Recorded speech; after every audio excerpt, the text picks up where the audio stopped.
રાજકોટ જિલ્લાના ધોરાજીમાં નગરપાલિકા દ્વારા 6-8 દિવસે પાણી વિતરણ વ્યવસ્થા લોકો ત્રાહીમામ।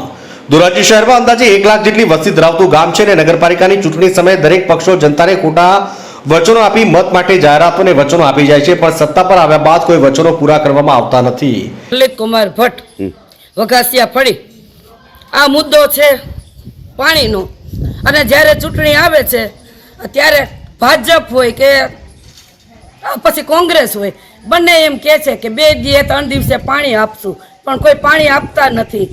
6 દિવસે પાણી આવે છે, એના 4 દી નથી થતા, 8 દી થાય છે અને પાણી દૂષિત આવે છે, તો બૈરાઓને તકલીફ પડે છે। બધાને તો સગવડ ન હોય, બધાને મોટા ટાંકા ન હોય, તો કોઈએ બેરલ ભર્યા હોય, ડોલું ભરી હોય, જે ઘરમાં વસ્તુ હોય બધું ભરી લે છે, તો પાણીનો સંગ્રહ એ બિચારા શું કરે? બધાને છે એ તો બધા ટાંકા ભરી લે છે, નો ટાંકા હોય એની શું હાલત થાય? બધી લેડીસોને તો હરેડ થવું પડે, બધે પાણી ભરવા જવું પડે। શું કહેશો નગરપાલિકાને આ વિશે? આપણે નગરપાલિકાને તો શું કહીએ, જે આવે એમ કહે છે, મીટિંગ કરે છે, અને જ્યારે ચૂંટણી આવે ત્યારે બે પક્ષના આવે છે કે તમે આમ અમને મત દેશો તો અમે આમ કરશું, અમે એકાત્રા પાણી દેશું, પણ કોઈ એકાત્રા દેતું નથી। અઠવાડિયું થાય છે, ઓછા દિવસો નથી થતા। મારું નામ શાંતાબેન ગજેરા। બેન, પાણી કેટલા દિવસે આવે છે?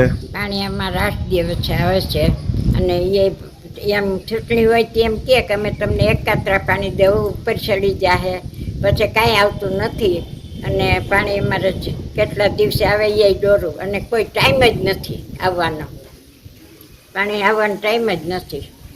પાણી કેટલા દિવસે આવવું જોઈએ અને કેવું આવવું જોઈએ? માસી, પાણી તાજું આવવું જોઈએ, એકાત્રા 2 દી આવવું જોઈએ, એને બદલે અઠવાડિયે આવે। નગરપાલિકામાં શું અપેક્ષા છે તમારી? એમ હોય કે પાણી દે 2 દી દે તોય વાંધો નહીં, બધાને હોય તો પાણી વગર કેવા હેરાન થાય માણસો। એકંદરા પાણી વિતરણ કરવામાં આવશે, શુદ્ધ પાણી વિતરણ વ્યવસ્થા કરીશું તેઓ પોકળ વચનો આપી સત્તા મેળવી જાય છે, પણ પાણીની સમસ્યા ઘણા વર્ષોની તેની તે જ છે।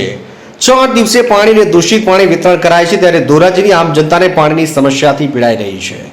મારું નામ ચંદુભાઈ પટેલ, એડવોકેટ। ધોરાજી નગરપાલિકામાં હાલમાં ભાજપનું શાસન છે। આ અગાઉ પણ ઘણા પક્ષના શાસન કરેલું છે, અને દરેક વખતે દરેક પક્ષના લોકો ચૂંટણી સમયે એવો વાયદા આપે છે કે ધોરાજીની પ્રજાને શુદ્ધ પીવાનું નિયમિત પાણી દર 2 દિવસે મળશે।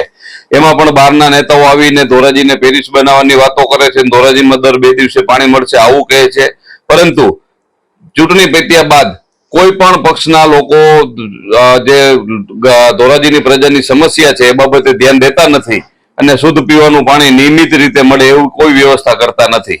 આ બાબતે ધોરાજીની પ્રજાએ જાગવાની જરૂર છે। પાણી કેટલા દિવસે આવે છે? પાણી અત્યારે 6 કે 7 દિવસે આવે છે પાણી।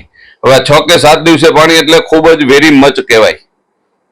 ધોરાજીની વસ્તી કેટલી છે? ધોરાજીની વસ્તી અંદાજે 1 લાખની આસપાસ છે, અને પાણીની જરૂરિયાત માટે લોકોને બહેનોને કેવી તકલીફ પડતી હશે? ખૂબ જ તકલીફ પડે છે। એમાં પણ જ્યારે અમુક નાના વર્ગના માણસ હોય એમની પાસે પાણીની સંગ્રહ કરવાની કોઈ શક્તિ ન હોય, એટલે એ બેચારા પાણી માટે આજુબાજુમાંથી વલખા મારતા હોય છે। આવું અમે બધા નજરે જોઈએ છીએ, છતાં ધોરાજીની પ્રજા આ બધાનો ત્રાસ મૂંગા મોઢે સહન કરી રહી છે। ધન્ય છે આવી પ્રજાને। ભાદર ડેમ ભરી શકતી હોય, ધોરાજી નળમાં પાણી ન આવે, પણ તમારે ત્યાં ખાટલે ખોય તો ભાજપ વાળા શું કરે? કોંગ્રેસની સરકાર તમારા ગામમાં હતી તો ભાજપ વાળા શું કરે? તમે મને એટલું કહો કે ધોરાજી કરતા ગોંડલ મોટું કે નાનું? મોટું ને, તો ગોંડલમાં એકાત્રા પાણી આવતો ધોરાજી ન આવે? તો એનો જવાબ કોંગ્રેસ વાળાને આ ચૂંટણી રૂપી દેવા માટે આ ચૂંટણી આવી કે આખા ગુજરાતમાં પાણી એકાત્ર આવે, ધોરાજી તમે કેમ નથી દીધો ની સજા દેવા માટે ચૂંટણી છે। ધોરાજીમાં વોર્ડ અને વસ્તી પણ વધી રહી છે। સમયસર પાણી અને અનિયમિત પાણી દૂષિત અને 6-8 દિવસે પાણી વિતરણ વ્યવસ્થા હેઠળનું નગરપાલિકા દ્વારા પાણી વિતરણ કરવામાં આવે છે, ત્યારે લોકોને ભારે હાલાકી ભોગવવી પડી રહી છે। ધોરાજીથી અલ્પેશ ત્રિવેદીનો રિપોર્ટ।